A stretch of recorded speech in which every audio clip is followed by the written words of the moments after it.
You look like you deserve a fresh start to the new year, and there's nothing better than a classic California road trip. Everyone at Rush Creek Lodge and Spa at Yosemite is ready to welcome you with open arms and miles of smiles. Rush Creek's the ideal base camp for exploring Yosemite's wide open spaces, breathtaking scenery, and pristine mountain air. Go to rushcreeklodge.com and use promo code CHILL to get half off your third night on winter stays. Today's presenting sponsor of Gambling Mad with Norm and Chad is brought to you by 24K Wellness. Not all nutritional supplements are the same. 24K Wellness makes it their mission to help you feel, perform, and live at your best naturally and sustainably. 24K Wellness delivers nutritional supplements based on more than 5 decades of experience. Premium gold standard natural ingredients with advanced formulations and rigorous quality assurance testing to create products that support energy, recovery, vitality, long-term health, and cognition for focus through stress, late nights, and questionable decisions. No promises on your picks. And right now, special for Gambling Mad listeners only, go to 24kwellness.com and use the code MAD24K for the absolute lowest prices anywhere. Once again, that's 24kwellness.com and use the code MAD24K. 24K Wellness, fuel better, live better. Tell them Norm sent you. The president, during a Ford factory tour in Dearborn, Michigan, was confronted by a heckler. The heckler shouted to the president that he was a pedophile protector. Trump responded by twice shouting back, F you, then flipping him the bird. My man! DJT puts the P in presidential. Norman Chad. Norman Chad. Welcome to Gambling Mad with Norman Chad. I am Norman Chad. Coming up on the program today, is the NFL asking us for too much money to watch their games? Is the world's best restaurant asking us for too much money to sample their food? And is Joey Chestnut just eating too much? Gambling Mad, as always, brought to you by Fritos, picked fresh off of Central California trees every morning, delivered directly to your local retailer every afternoon. And by the refreshing taste of Fresca. Fritos and Fresca, it's a meal. Is the NFL too evil? No, they're not evil. Who among us calls the National Football League evil? No, the NFL is a business, albeit a runaway, successful big business. Let's talk for a moment about the NFL and how it decides where to televise its games. For years, I have defended local sports franchises and professional leagues such as the NFL and MLB when it changes the nature of its broadcast package. It's their product. They can choose to show it on TV or not. They can choose how to show it on TV. There is no constitutional amendment, and I have read through the entire U.S. Constitution several times, guaranteeing an American sports fan viewing access to any and every sporting contest. And there's actually no birthright to that either, though Philadelphia Eagles fans, I'm sure, would argue otherwise. They argue everything. So if a team or a league wants to go from a broadcast network to cable, so be it. If they want to charge a fee for individual games, so be it. This is still America, the last time I looked, and I did check CNN this morning to make sure. And in America, it is a market economy, whatever the market will bear. I still believe all this, but I saw a post on X the other day from a gentleman by the name of Dan Rogers, a manufacturing engineer and Dallas Cowboys fan from Albany, Oregon. He shared with us a letter that his uncle wrote to the NFL, and let me share that letter with you right now. I am writing as a longtime NFL fan, a senior citizen, and a 74-year-old combat war veteran on a fixed income. I've followed the NFL for what feels like an entire life. Watching football has been one of the few constants and joys I still look forward to each season. In recent years, the increasing movement of NFL games to pay-per-view and multiple streaming services has made it financially impossible for many of us to continue watching the sport we love. Seniors, veterans, and others on fixed incomes already struggle with rising costs for necessities and standard television service. Asking fans to pay for several additional streaming subscriptions places NFL games out of the reach for people like me.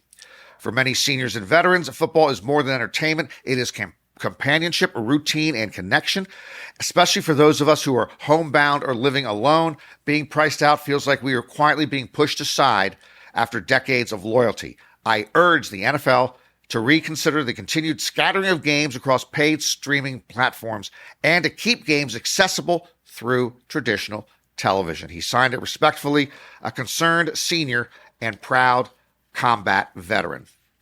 That was well expressed. A simple, heartfelt sentiment. The NFL has more money than God, particularly if God gambles, because I guarantee you that he or she cannot beat the sports books. Do NFL team owners, many of whom are billionaires, really have to extract every last penny out of the American consumer? You can practice capitalism and still be a capital gent, a decent individual or company. So is it necessary to charge Amazon Prime Video or Peacock a gazillion dollars so they can then turn around and charge us $10 or $15 a month to watch some NFL games? Have a heart, Roger Goodell. Have a heart, Jerry Jones. Take your foot off of our goddamn necks. Otherwise, we can't even reach into our pockets to bet the games. You look like you deserve a fresh start to the new year, and there's nothing better than a classic California road trip. Everyone at Rush Creek Lodge and Spa at Yosemite is ready to welcome you with open arms and miles of smiles. Rush Creek's the ideal base camp for exploring Yosemite's wide open spaces, breathtaking scenery, and pristine mountain air. Go to rushcreeklodge.com and use promo code CHILL to get half off your third night on winter stays. The Circa Survivor NFL handicap competition is a great contest. In a survivor pool, for those of you who don't know, each entrant, you got to pick one winner off the schedule every week, just the winner. No point spread. As long as you make the correct selection that week, you move on to the next week. The catch is this, you can use a team only one time all season.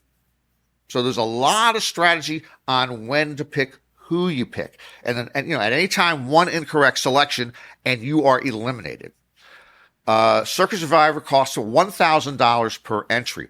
This season, they got more than 18,000 entries that create a pool of more than $18 million. Often only one or two players make it all the way to the end. Sometimes you don't make it all the way to the end at all. It's hard to pick one winner every week, picking a different team. 5 entries managed to make it this season without a misstep, and those 5 entries then shared about $3.7 million each. So for $1,000, you can win millions. But when I say you, I don't mean you or me.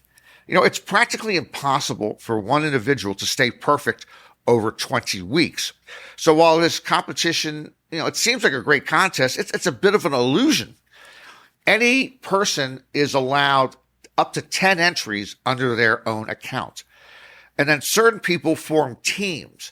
So say 5 individuals might join forces. They will collectively play up to 50 entries among the 5 of them. And then they would split the winnings if any entry or entries makes it to the end. Today, one individual, Galen Hall, a former poker pro, he had 2 of those 5 winning entries because he was aligned with different teams and syndicates. So, of course, to do that, let's say you had 5 people doing 10 entries. That costs $50,000, but that gives the syndicate 50 chances to hit gold against any single person's 1 chance. Nothing illegal here, nothing unethical here, but it reminds me of DFS. In daily fantasy, if you or me wishes to submit one lineup, Our chances of beating teams of entries that craft analytics created lineups every which way are next to zero. We are stone cold losers to fight this. It's not a rigged system, but certainly a weighted system. It's as if you are David and you're against 1 or 2 dozen Goliaths and you don't even have a single slingshot. Defenders of the Circa Survivor point out a couple of things. Anybody can risk $10,000 for 10 entries. It's your choice if you wish to play only one ticket. And they say this is how you create such an abundantly large prize pool, giving anybody a chance to win $18 million. Both of these points are correct, but it doesn't change how weighted this competition is, favoring the multiple entry person and teams. So let me just look at it quite simply. Let's say it was you and me. We do a heads up survivor pool. We both put in $1,000. So as soon as one of us survives the other, the winner gets $1,000. It's a 50-50 proposition. Got a 50% chance of winning. So let's change it. Let's say I decide I'm going to pay for 10 entries and you only pay for 1. Now the pool is $11,000. Wow. I mean, now you have a chance to win 10 grand for your $1,000. But instead of having a 50-50 chance of surviving, your one ticket now has to outlast and survive my 10 tickets. I mean, I'm going to win your $1,000 virtually every time. That big prize pool, essentially it is a mirage. Now, yeah, I can see some of you out there, milling about and, you have some confused looks on your face. Okay, let me explain this again. This is the same way that a DFS contestant should look at DFS contests. It's the way a Circa Survivor contestant should look at Circa Survivor. Can you outlast 18,000 other entries with your one entry? Good luck. And let me explain it to you in not more human terms, but TV terms. Some of you watch The Bachelor TV show. So let's say you have a bachelor who's meeting 20 or 30 women and interacting with them and eliminating a different woman or 2 every week. Let's pretend that instead I am the bachelor. And rather than meeting these individual females, I'm going to sift through, say, 18,000 letters they have sent me to start to pick a potential partner. Except one person has composed 15,000 of those letters, and then the other 3,000 are from 3,000 random individuals. As we move on, the person with 15,000 letters in the pool is much more likely to survive than any one woman who's just sending me a single letter each week. Does that make more sense to you? And by the way, Gambling Mad viewers, that is exactly how I picked my first and second wives. And each of them started by submitting 15,000 entries. Well, be careful what you wish for. As far as they're concerned, each marriage ended in divorce. Norma restaurant in Copenhagen, Denmark, is famous for many reasons. It is a Michelin 3-star establishment. It's been named the world's best restaurant 5 times in the last 16 years.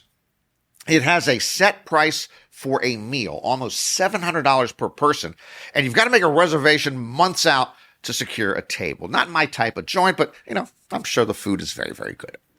So Norma now is coming to Los Angeles, a pop-up residency for 16 weeks from March 11th through June 26th. It's here local. Maybe I'll give it a shot. Maybe I won't. Reservations will go live on Monday, January 26th at 9 a.m. Pacific time. Not realistic for me to wake up that early to make a dinner reservation.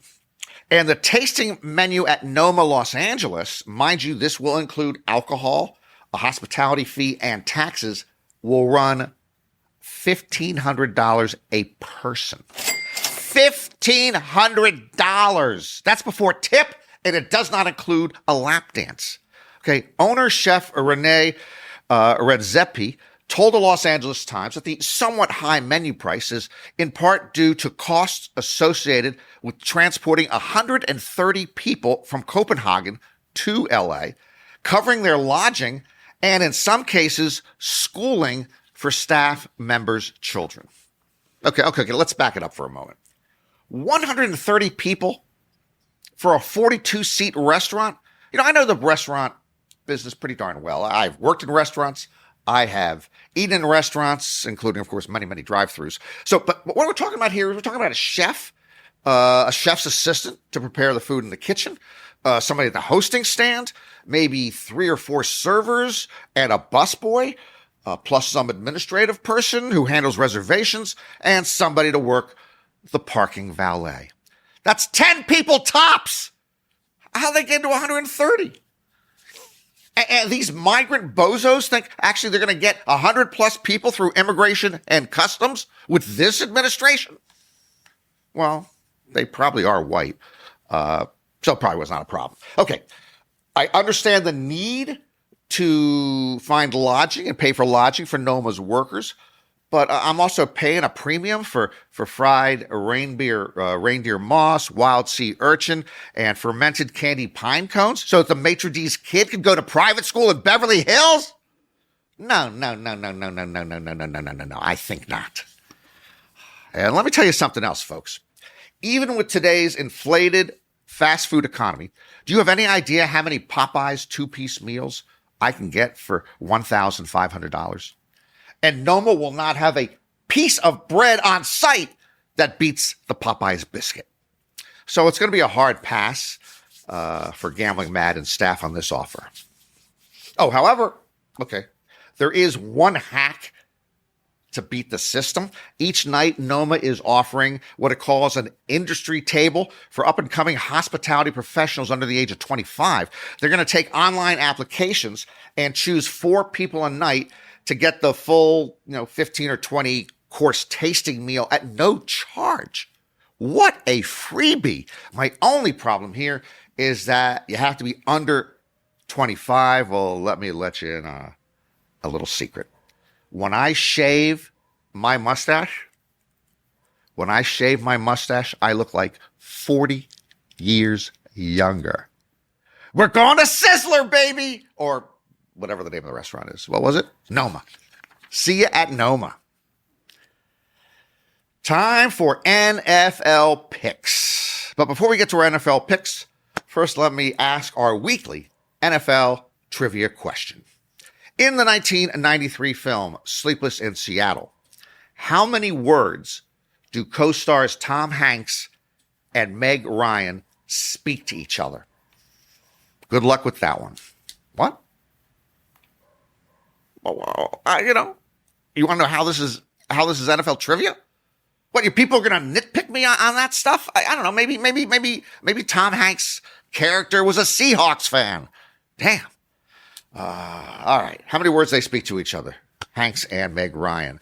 Let me give you some interesting NFL trivia first. The Rams' Sean McVay will be coaching his 15th NFL playoff game this weekend, and it's against the Chicago Bears. And this is going to be the 15th different team in 15 playoff games that he has faced in the postseason. No. That is a statistical improbability. Trust me. And here is a metaphysical improbability. In the AFC North this season, the coaches were John Harbaugh, Mike Tomlin, Kevin Stefanski, and Zach Taylor. Zach Taylor, who had a 6-11 record this season, is the only survivor of that group. I mean, we're talking, you had 2 Super Bowl winning coaches and a 2-time coach of the year, and Zach Taylor survives them. They're all gone. NFL is tough. I think Jerry Glanville, a former coach, once said it. NFL stands for not for long.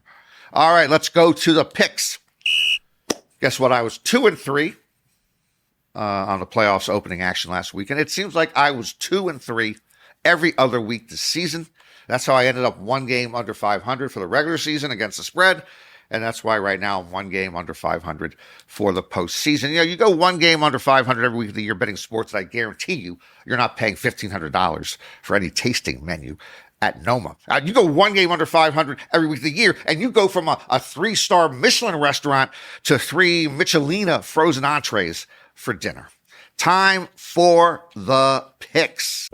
You look like you deserve a fresh start to the new year, and there's nothing better than a classic California road trip. Everyone at Rush Creek Lodge and Spa at Yosemite is ready to welcome you with open arms and miles of smiles. Rush Creek's the ideal base camp for exploring Yosemite's wide open spaces, breathtaking scenery, and pristine mountain air. Go to rushcreeklodge.com and use promo code CHILL to get half off your third night on winter stays. Bills at Broncos.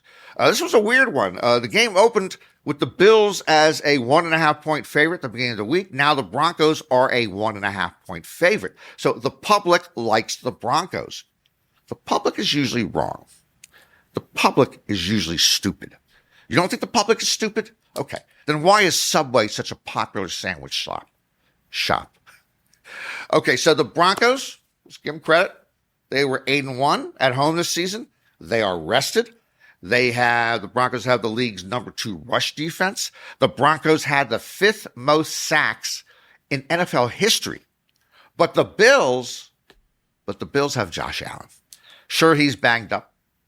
Sure, he lost 2 more wide receivers to torn ACLs. Hey, my Pit Mix Blue has a torn ACL, and she beats me to the good spot on the couch every time. I have nothing against Broncos quarterback Bo Nix, but he's been living a charmed life. Eventually, a charmed life catches up to you. Just ask Charlie Sheen. I am taking the Bills and 1.5 points. 49ers at Seahawks. If I told you that Sam Darnold has had back-to-back 14-3 seasons with 2 different teams, the Vikings and the Seahawks, you would not believe me. But it's true, you dingleberries. Okay, so the Seahawks, playing at home, will have that 12th man in the stands. But the 49ers, playing on the road, will have 12 men on offense because Christian McCaffrey counts for 2 players. That's how good he is. The 49ers are 8-2 against the spread on the road this season. They're resilient. They're what we like to call in the Bay Area San Francisco tough with a glass of Chardonnay. Will the 49ers struggle against the Seahawks defense? Of course. But workers in America struggled for a long time before labor unions won the day finally. Teamsters! Always good to keep on the good side. I will take the 49ers in an ugly and close division rivalry game. I'll take them as a 7-point underdog. Teamsters! Texans at Patriots. The Texans have won 10 in a row. That means they have beaten teams in 10 straight games. You could look it up. I am counting on C.J. Stroud to have a bounce-back, turnover-free day. C.J., my man, hold onto the ball. All right? Do what I do. I put Jif crunchy peanut butter on both my hands. It sticks to the ball, and the peanut buttery smell just keeps you in a good mood 4 quarters long. The Texans have never been to the AFC Championship game. They are 0-6 in the divisional round. This is the divisional round. Okay, but let's just forget everything else strategy-wise, and let me just put all my cards on the table. I simply cannot root for the Patriots ever again in this or any subsequent lifetime. I'm still suffering post-Bill Belichick stress disorder. If Belichick were coaching the Vatican touch football team, I would root against him. And Belichick isn't the only problem. You know, for all I know, Drake May is actually Tom Brady. I don't trust that guy.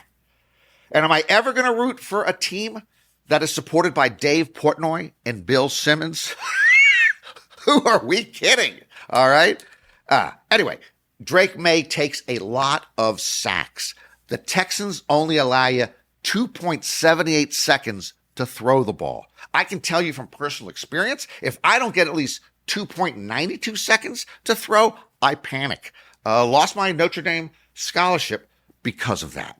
I will take the Texans as a 3-point underdog.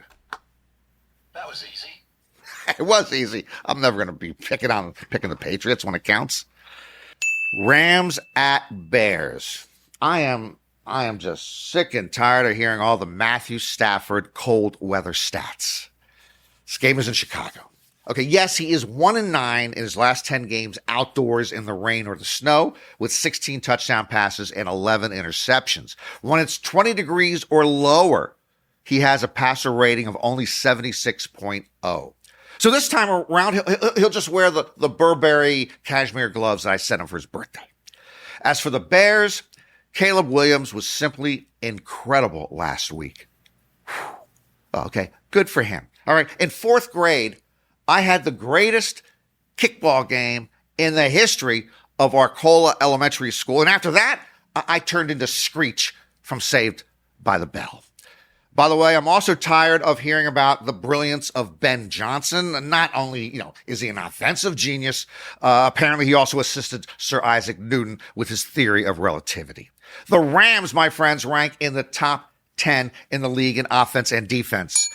The Rams have the MVP at quarterback. They have a very good coach. And they outscored teams by an average of 10 points a game this season. They are going to the Super Bowl next month, while the Bears are going to Lou Malnati's for a consolation pizza. I am taking the Rams as a 3.5 point favorite. All right, let's answer this week's NFL trivia question. In the 1993 film Sleepless in Seattle, how many words do co-stars Tom Hanks and Meg Ryan speak to each other? Asher, did you see Sleepless in Seattle? I have, but I cannot think of the number. I don't expect you. The film, first of all, is forever ago. And when you saw it, you might have been fairly little. You're still fairly young. I think he's 14. All right, I got the answer for you. How many did they speak to each other? Can you believe this? Only 4 words. Okay, they only appear in the movie on screen together in the very last scene atop the Empire State Building. Hanks, as Sam, says to Meg Ryan, as Annie, hello. Annie then says, hello, back to him. He then takes her hand and says, shall we? And they walk into the elevator with Sam's son, Jonah. That's it. Hello? Hello? Shall we? 4 words. It's a good one for a cocktail party. And tell them it's an NFL trivia question. A couple of quick White House notes. If you look outside your window, you might notice that the perennial Nobel Peace Prize candidate, President Trump, has declared war on America. The federal government has occupied several cities, and this past week, Trump's troops invaded the state of Minnesota. Their first order of business to remove all the oil from the state's gas stations, 1 gasoline can at a time. Meanwhile, the president, during a Ford factory tour in Dearborn, Michigan, was confronted by a heckler. The heckler shouted to the president that he was a pedophile protector. Trump responded by twice shouting back, F you, then flipping him the bird. My man! DJT puts the P in presidential. At the time of this taping, the president was undecided whether to arrest the worker or appoint him as the new White House Director of Communications. Before we get too deep into the new year, I wanted to revisit 3 revelatory ideas of mine from 2025 that deserve another look. One's poker related, one is NFL related, one is everyday life related. No Limit Hold'em is a fine and popular game, but it can use a tweak, not to replace the current version, but to give players a fresh option to go to for a change of pace.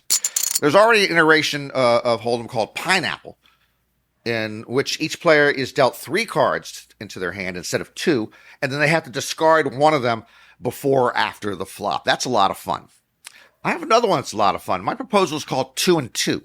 Each player gets the usual 2 cards before it all starts, but then the flop is only 2 cards instead of 3.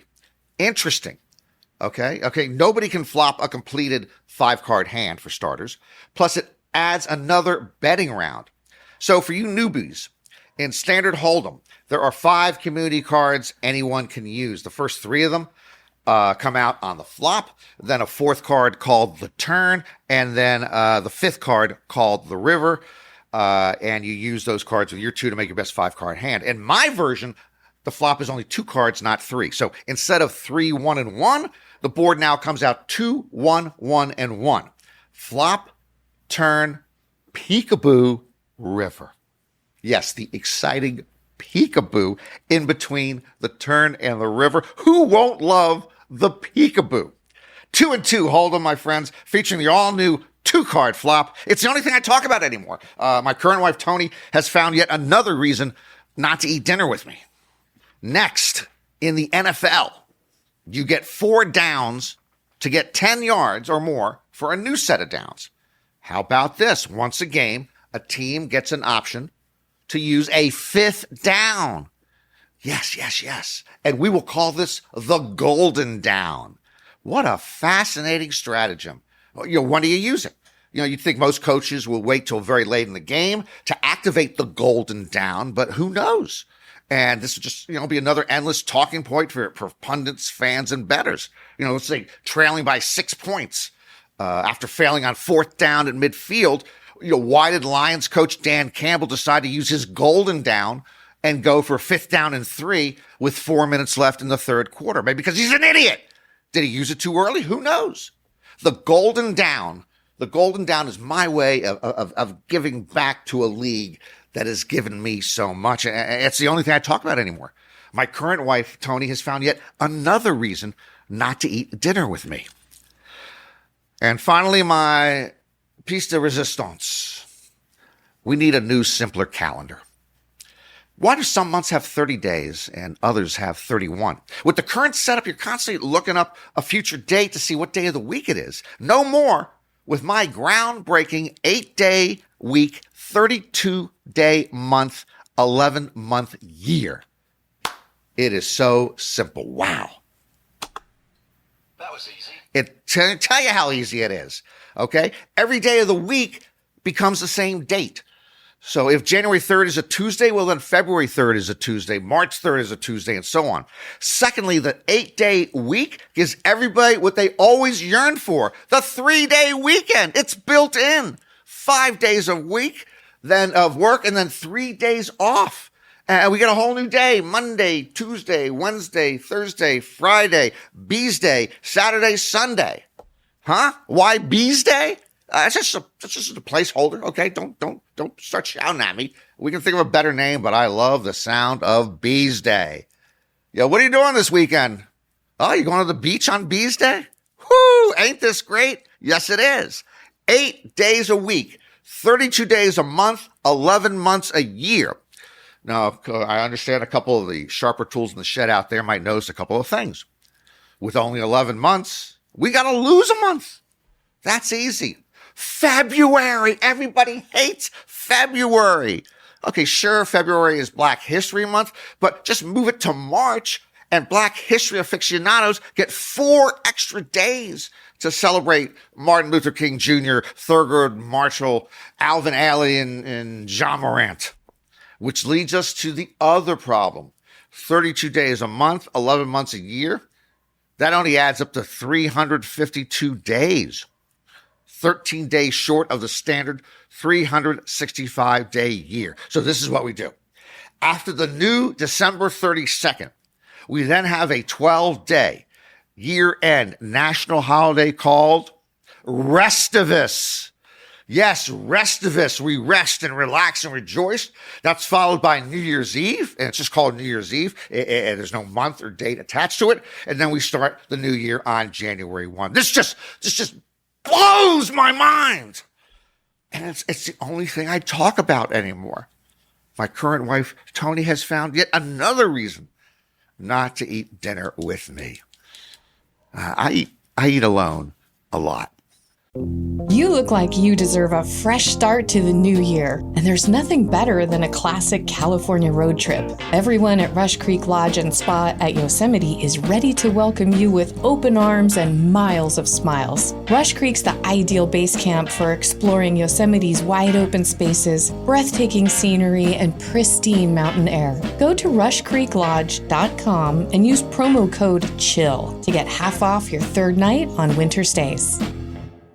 Before we wrap up, I'm going to say this one time and one time only.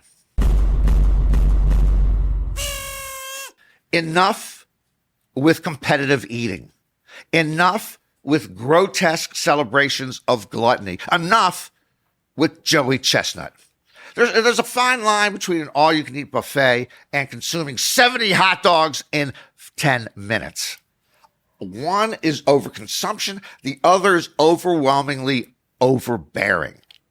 It was bad enough when Joey Chestnut was winning Nathan's famous hot dog contest on the 4th of July 17 times. Now he's going for his third straight World Bagel Eating Championship on January 31st at Siegel's Bagel Mania restaurant in Las Vegas. The last 2 years, he has won. You get 8 minutes. He won by eating 15 bagels with cream cheese in 8 minutes. The World Bagel Eating Champion only gets $10,000. So these gastronomical athletes don't do it so much for the money, I guess, as they do it for the glory and the indigestion. To each his own, okay? But this just Joey Chestnut, he struts around town like he's one part Elvis Presley and one part Muhammad Ali. He's just stuffing wieners and bagels down his throat while the world burns.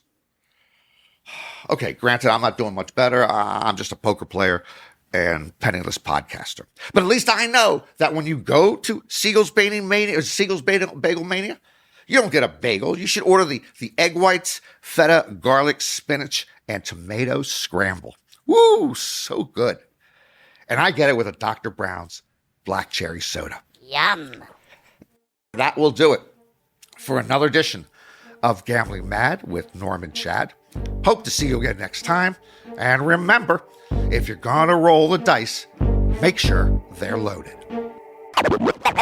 Today's presenting sponsor of Gambling Mad with Norm and Chad is brought to you by 24K Wellness. Not all nutritional supplements are the same. 24K Wellness makes it their mission to help you feel, perform, and live at your best naturally and sustainably. 24K Wellness delivers nutritional supplements based on more than 5 decades of experience. Premium gold standard natural ingredients with advanced formulations and rigorous quality assurance testing to create products that support energy, recovery, vitality, long-term health, and cognition for focus through stress, late nights, and questionable decisions. No promises on your picks. And right now, special for Gambling Mad listeners only, go to 24kwellness.com and use the code MAD24K for the absolute lowest prices anywhere. Once again, that's 24kwellness.com and use the code MAD24K. 24K Wellness Fuel better, live better. Tell them Norm sent you. Every time I make the mistake of watching college football, particularly an SEC game, I am intrigued by what happens right after the final whistle. The head coaches shake hands, and then as they walk or sprint off the field, they are surrounded by a cadre of men in uniforms with firearms or batons. Sometimes they are campus cops, sometimes they are state troopers. Either way, these college football coaches often get a police escort to the locker room. Maybe I'm missing something here. I guess this is for crowd control or a safeguard against any untoward incident. How is it possible that coaching at the highest levels of college football, and everyone knows there is no higher level of college football than the Southeastern Conference, roll tide? How is it possible that coaching at this level requires Secret Service-like protection?